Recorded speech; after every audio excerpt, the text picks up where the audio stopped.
오늘 우리에게 주시는 구약의 말씀은 신명기 18장 15절로 20절입니다. 내 하나님 여호와께서 너희 가운데 내 형제 중에서 너를 위하여 나와 같은 선지자 하나를 일으키시리니 너희는 그의 말을 들을지니라. 이것이 곧 내가 총회의 날에 호렙산에서 내 하나님 여호와께 구한 것이라. 곧 내가 말하기를 내가 다시는 내 하나님 여호와의 음성을 듣지 않게 하시고 다시는 이 큰 불을 보지 않게 하소서. 두렵건대 내가 죽을까 하나이다 하매 여호와께서 내게 이르시되 그들의 말이 옳도다. 내가 그들의 형제 중에서 너와 같은 선지자 하나를 그들을 위하여 일으키고 내 말을 그 입에 두리니 내가 그에게 명령하는 것을 그가 무리에게 다 말하리라. 누구든지 내 이름으로 전하는 내 말을 듣지 아니하는 자는 내게 벌을 받을 것이요 만일 어떤 선지자가 내가 전하라고 명령하지 아니한 말을 제 마음대로 내 이름으로 전하든지 다른 신들의 이름으로 말하면 그 선지자는 죽임을 당하리라 하셨느니라. 아멘. 서신서의 말씀은 고린도전서 8장 6절 7절입니다. 그러나 우리에게는 한 하나님 곧 아버지가 계시니 만물이 그에게서 났고 우리도 그를 위하여 있고 또한 한 주 예수 그리스도께서 계시니 만물이 그로 말미암고 우리도 그로 말미암아 있느니라. 그러나 이 지식은 모든 사람에게 있는 것은 아니므로 어떤 이들은 지금까지 우상에 대한 습관이 있어 우상의 제물로 알고 먹는 고로 그들의 양심이 약하여지고 더러워지느니라. 아멘. 복음서의 말씀 마가복음 1장 21절에서 27절입니다. 그들이 가버나움에 들어가니라.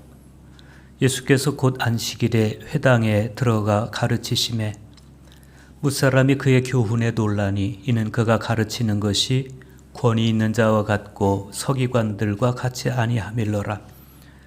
마침 그들의 회당에 더러운 귀신 들린 사람이 있어 소리질러 이르되 나사렛 예수여 우리가 당신과 무슨 상관이 있나이까? 우리를 멸하러 왔나이까? 나는 당신이 누구인 줄 아오니 하나님의 거룩한 자니이다.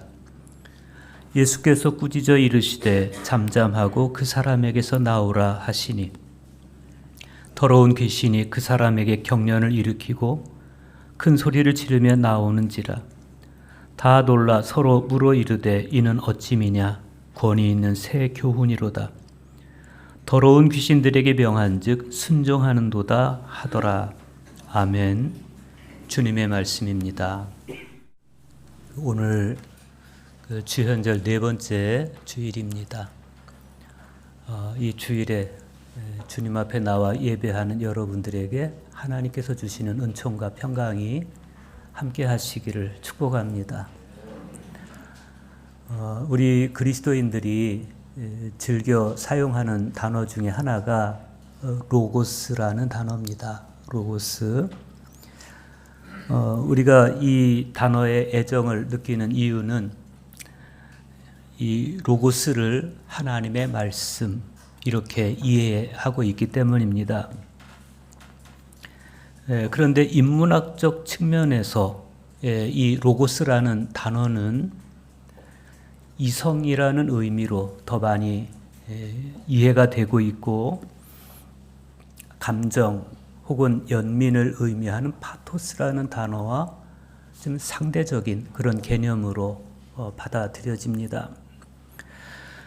이 로고스라는 단어가 그리스 문헌에 처음 등장한 것은 기원 후 8세기 호메로스가 쓴 오디세이아에 등장하고 또 헤시오도스가 쓴 작품 신통기에 등장을 합니다.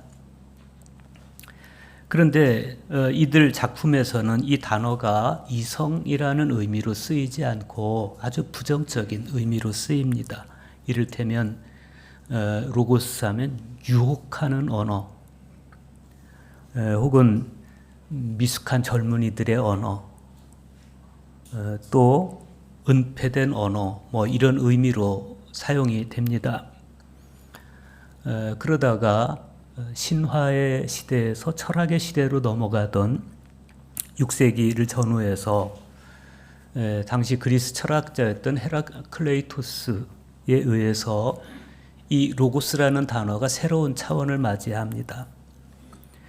헤라클레이토스는 로고스를 합리적 언어 혹은 논리적 추론을 의미하는 그런 단어로 상승시키고 심지어 신의 언어 혹은 진리의 언어 이렇게 분석을 했습니다. 그런가 하면 플라톤은 이 로고스라는 단어를 철학자들의 언어로 분석하기도 했습니다. 똑같은 단어인데 누가 사용하느냐에 따라서 그 의미가 전혀 달라지는 것을 봅니다. 우리는 그리스도인입니다. 그러다 보니 로고스 하면 하나님의 언어, 즉 말씀으로 이해를 합니다. 그리고 우리는 이 말씀을 신앙의 표대로 삼고 살아가죠. 하나님께서는 말씀을 통해서 당신을 드러내시고 또 말씀을 통해서 당신의 뜻, 당신의 생각을 전달하시는데 구약 시대에는 선지자들을 통해서 말씀하셨고 신약 시대에 와서는 그 말씀에 육신을 입혀서 이 땅에 보내셨습니다. 하나님의 말씀이 육신이 되어 이 땅에 오셨다. 그래서 육신으로 오신 로고스이신 예수님은 그 말씀에 권위가 있을 수밖에 없었습니다. 말씀에 육신을 입혀서 오신 분이기 때문에 오늘 성서 일과는 우리에게 말씀하시는 하나님, 즉 로고스이신 하나님과 만나게 해줍니다. 먼저 구약 성경에서 하나님은 가나안 땅을 눈앞에 두고 있던 당시 출애굽 2세대들에게 그들 형제 중에서 모세와 같은 선지자 하나를 일으키시겠다. 이렇게 말씀하시면서 너희는 그의 말을 들어야 한다. 너희는 그의 말을 들을지니라. 이렇게 당부하십니다. 너희 형제 중에서 모세와 같은 선지자를 일으키겠다. 너희는 그들의 말을 들어야 된다. 어쩌면 구약 사람들은 그 구약 시대의 마지막 선지자인 세례 요한이 회개하라 천국이 가까웠느니라 이렇게 광야에서 외칠 때 그때 이 신명기의 말씀을 떠올렸을 수도 있겠어요. 내가 너희 형제 중에서 모세와 같은 선지자를 일으키게 했다. 아, 저 사람인가? 광야에서 외치는 소리. 저 사람을 두고 했던 말인가? 이렇게 생각했을 수 있죠. 그러나 하나님께서 모세의 입으로 전하게 하신 이 예언은 궁극적으로 말씀이 육신을 입고 오신 로고스이신 예수 그리스도를 가리키고 있습니다. 그래서 오늘 복음서의 말씀에서 우리가 보듯이 예수님께서 회당에서 말씀으로 가르치실 때 사람들은 그 권위에 놀라지 않을 수가 없었습니다. 그런 측면에서 오늘 신명기가 전해주는 말씀과 오늘 복음서의 말씀은 아주 긴밀하게 연결되고 있어요. 내가 모세와 같은 선지자를 보내겠다. 그리고 그 예언이 응답된, 그 예언이 성취된 예수 그리스도의 말씀을 우리가 보는 거죠. 오늘 말씀을 좀 더 심층적으로 보겠습니다. 구약의 말씀 신명기 18장 15절 보십시오.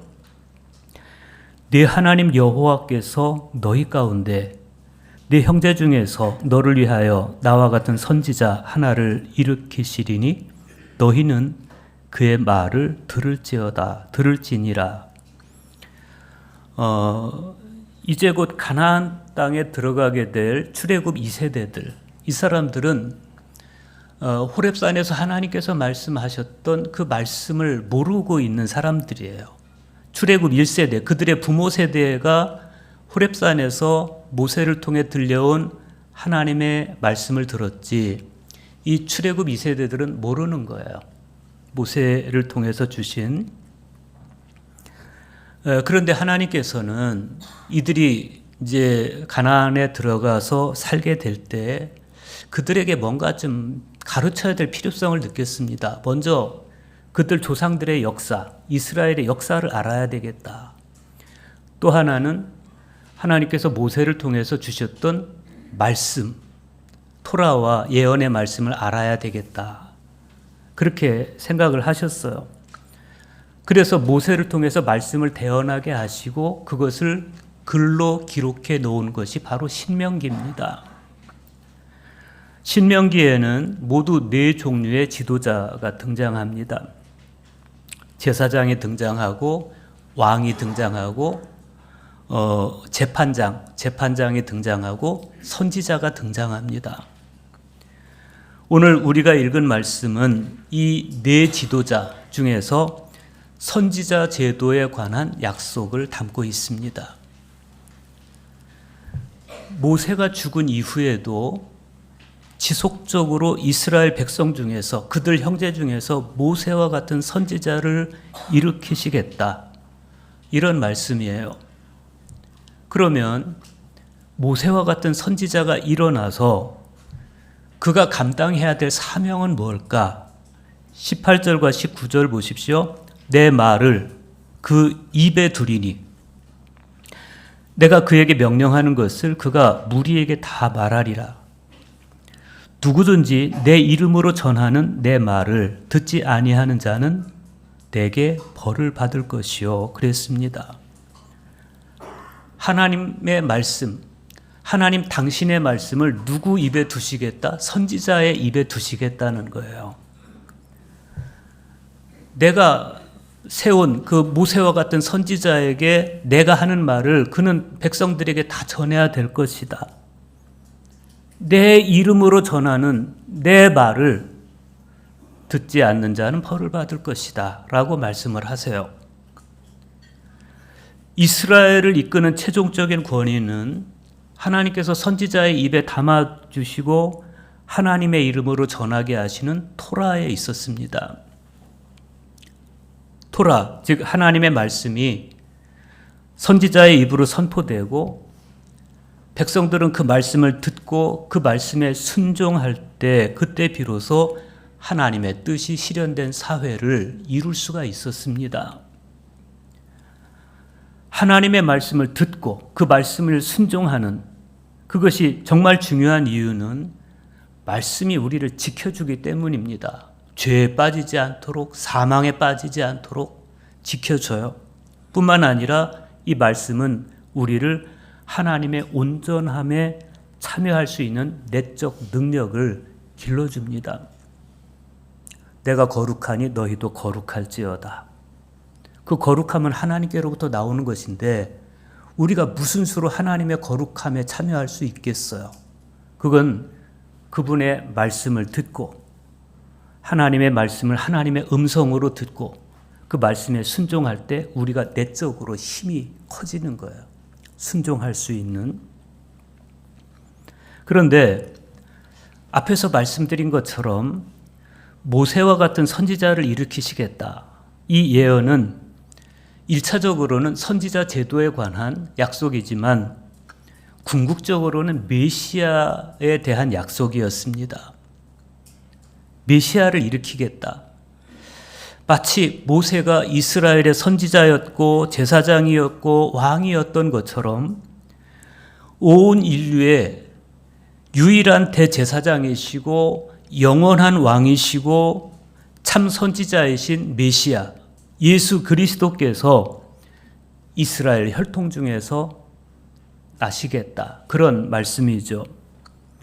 여러분, 이 말씀이 중요한 이유가 있습니다. 신약시대 초기에 사람들이 정신적 불안정에 시달리고 그리고 무질서하던 그 무질서에 시달릴 때 그들은 기다렸습니다. 뭘 기다려요? 모세를 통해서 예언했던 모세와 같은 선지자를 일으키시겠다. 그 선지자는 언제 올 것인지 기다렸어요. 오랜 기다림 끝에 세례 요한이 나타나죠.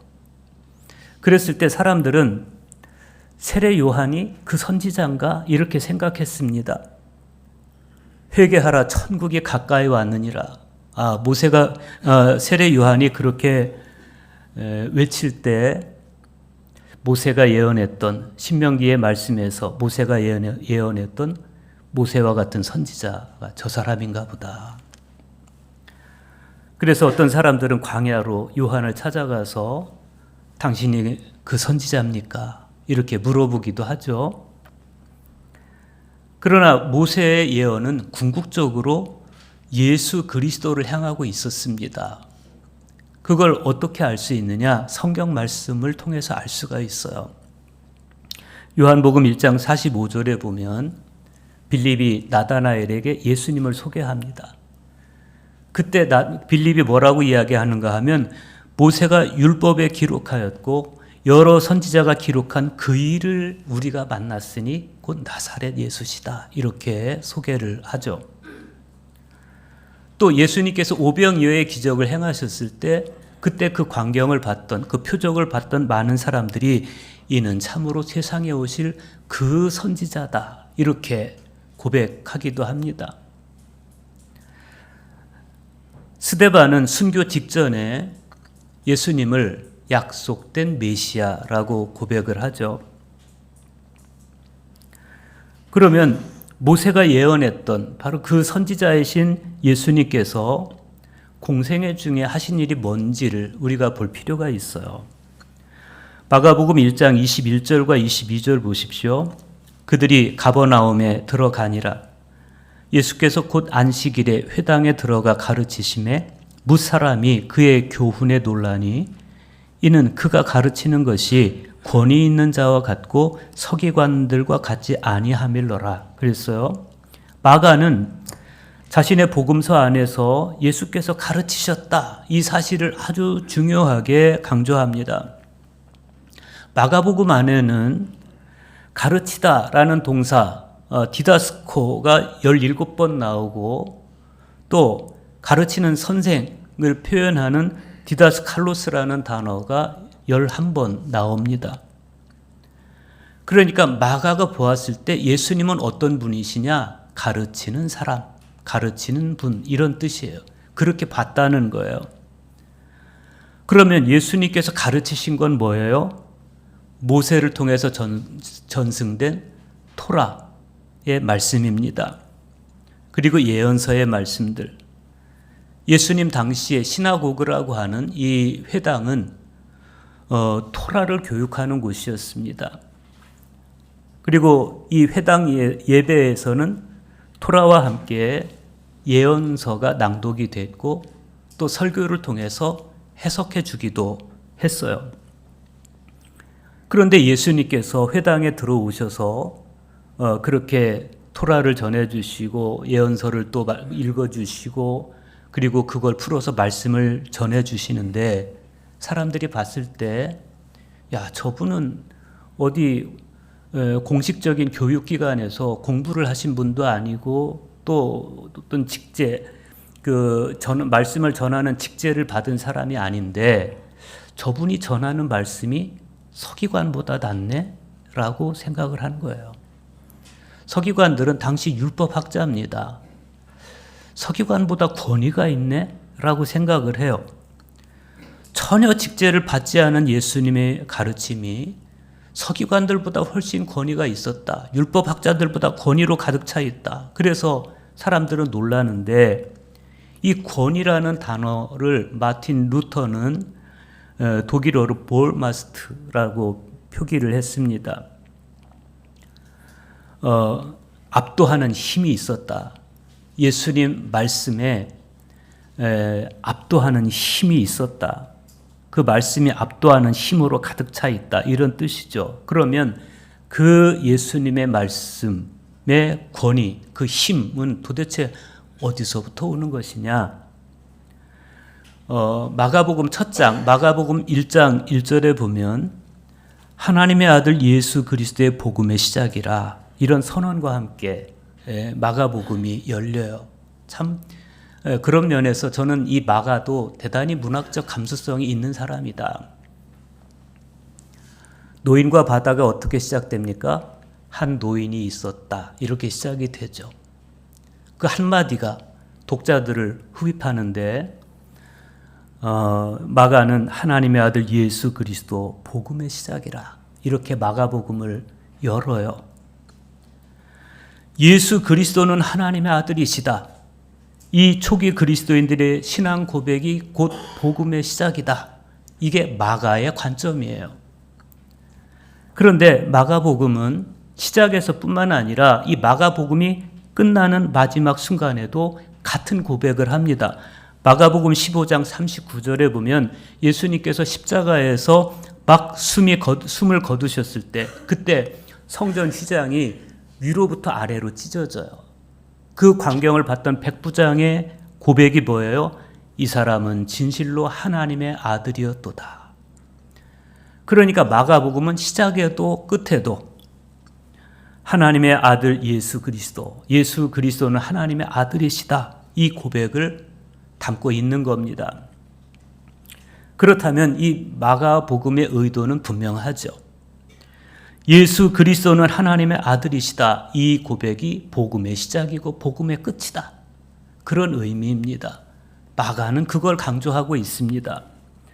그래서 예수님께서 말씀하실 때마다 드러났던 그 권위가 어디로부터 오는 것인지가 분명해지는 겁니다. 그것은 예수 그리스도는 성부 하나님의 아들이신 까닭에 그분의 말씀엔 권위가 있을 수밖에 없었다. 그런 것이죠.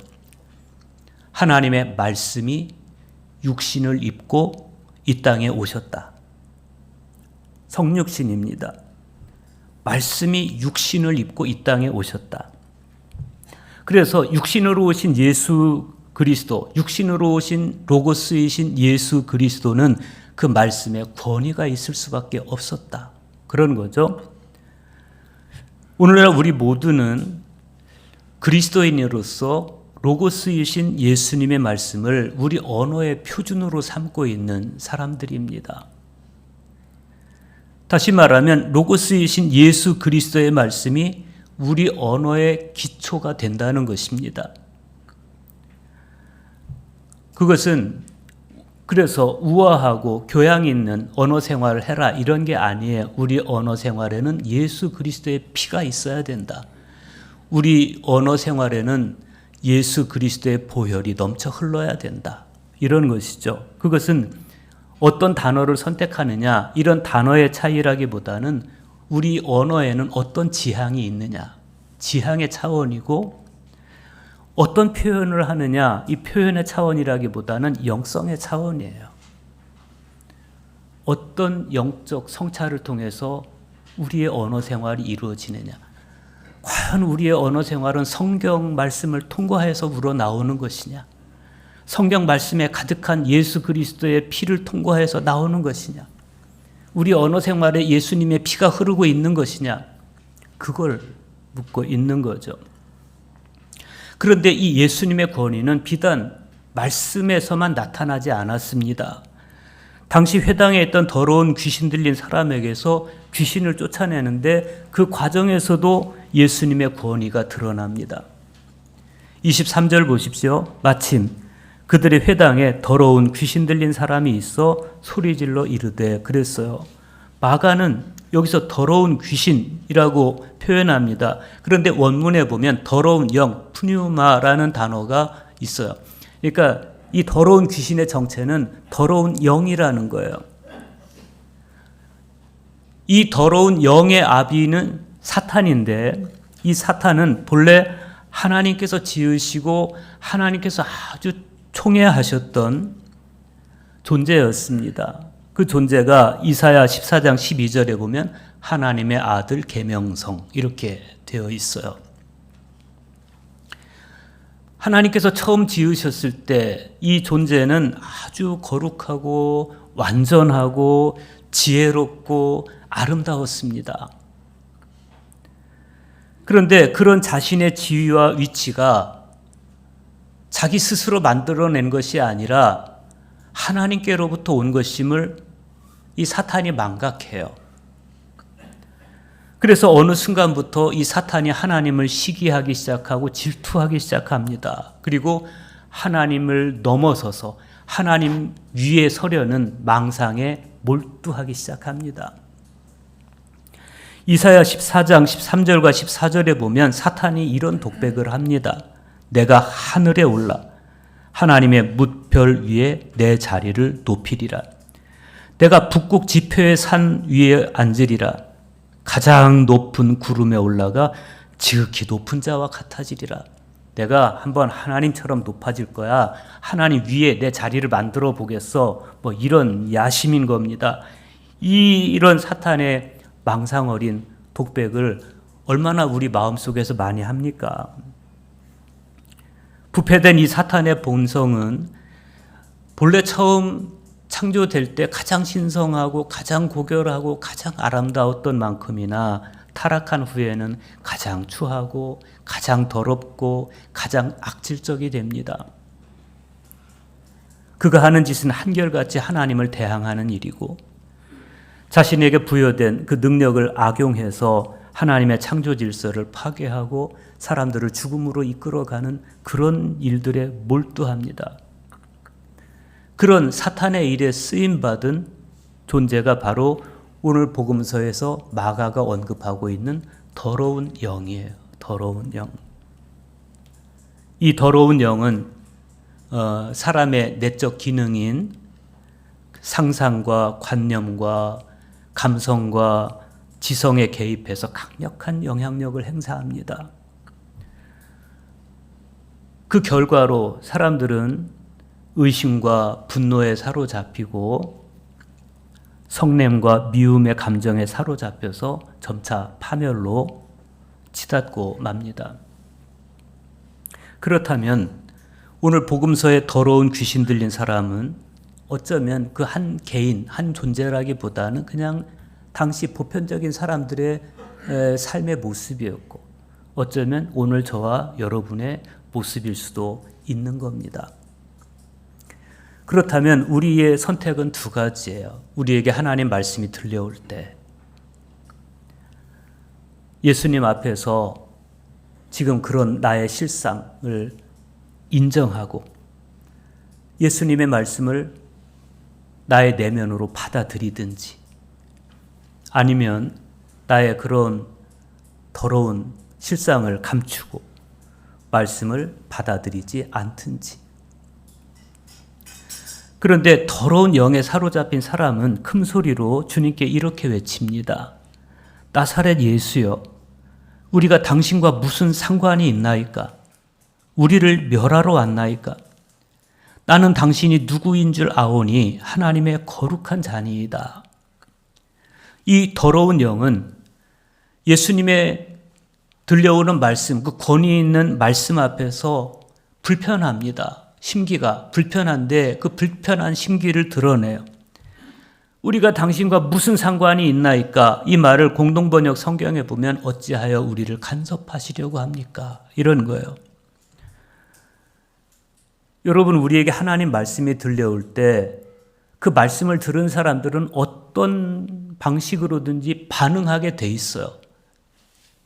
무관심하든지 아예 그냥 무관심하든지 아니면 그 말씀에 대해서 이를 갈든지 아니면 그 말씀이 나의 마음을 찌를 때 회개하고 변화되든지.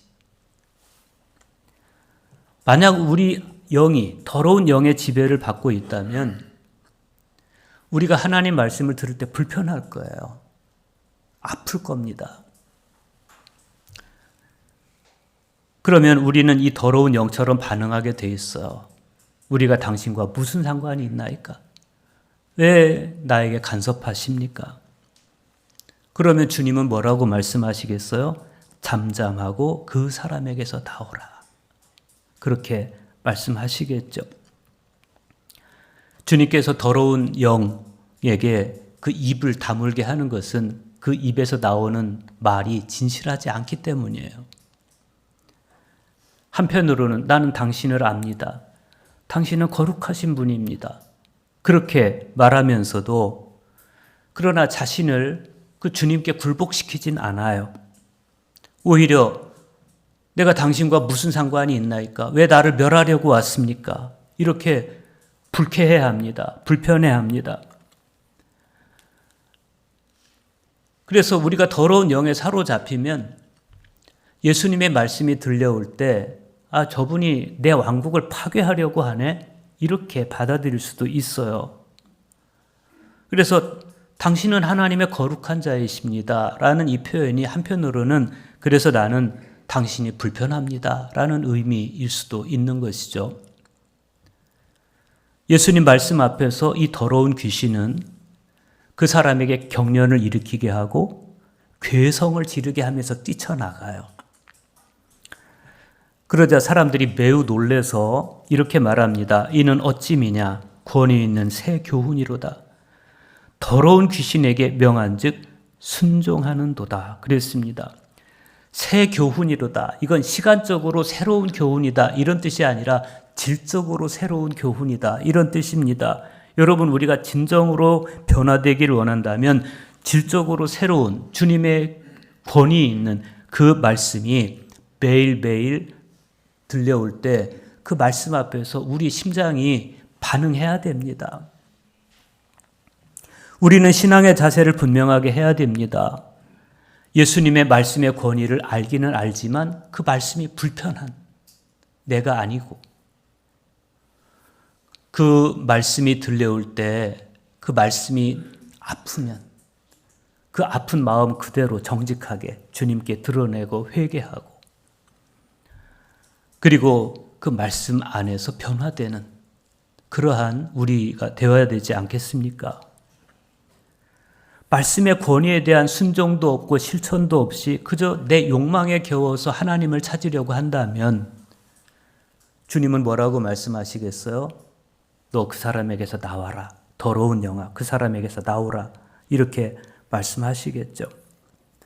서신서에서 사도 바울은 말씀합니다. 고린도전서 8장 6절 보십시오. 그러나 우리에게는 한 하나님 곧 아버지가 계시니 만물이 그에게서 났고 우리도 그를 위하여 있고 또한 한 주 예수 그리스도께서 계시니 만물이 그로 말미암고 우리도 그로 말미암아 있느니라 그랬습니다. 여기서 느껴지는 것은 뭐냐면 삼위일체 하나님과 우리의 관계가 완전하게 일치되어 있다는 거예요. 한 하나님 아버지가 계시니 만물이 그에게서 났다. 창조주 하나님께로부터 만물이 났다. 우리도 그를 위하여 있다. 또 한 주 예수 그리스도께서 계시니 만물이 그로 말미암고 우리도 그로 말미암아 있다라고 고백을 합니다. 그러면 그분과의 우리의 일치는 어떻게 이루어지는 겁니까? 그분의 말씀이 들려올 때 그 말씀을 우리 마음의 중심으로 받아들이고 회개하고 그 말씀을 통해서 믿음을 가질 때 마침내 그분과 우리가 하나가 되는 거예요. 지난주에 주님의 말씀이 뭐였습니까? 회개하고 믿으라였어요. 회개하고 믿으라. 회개가 뭐입니까? 하나님께로 돌아서는 거예요. 그리고 믿음을 갖는 거예요. 그럴 때 우리 안에 변화가 일어나요. 나사렛 예수여, 우리가 당신과 무슨 상관이 있나이까? 이렇게 말하면 안 됩니다. 이건 정말 불행한 겁니다. 세상에서 가장 불행한 사람은 예수님과 상관없이 살고 싶은 사람이에요. 예수님과 상관없고 싶은 사람. 자기 판단에 겨워 사는 사람이고 자기 판단으로 자기 중심성 안에서 세계를 규정하고 그 안에서 울고 웃으며 살아가는. 그러나 그리스도인이란 어떤 사람입니까? 말씀이 육신이 되어 오신 로고스이신 예수 그리스도와의 진정한 관계, 참된 관계 속에서 예수님의 말씀을 듣고 순종하는, 주님의 말씀이 들려올 때 경청하고 그 말씀을 마음에 담아서 순종하는 사람이죠. 요한복음 14장 10절에 보면 예수님께서 이렇게 말씀하십니다.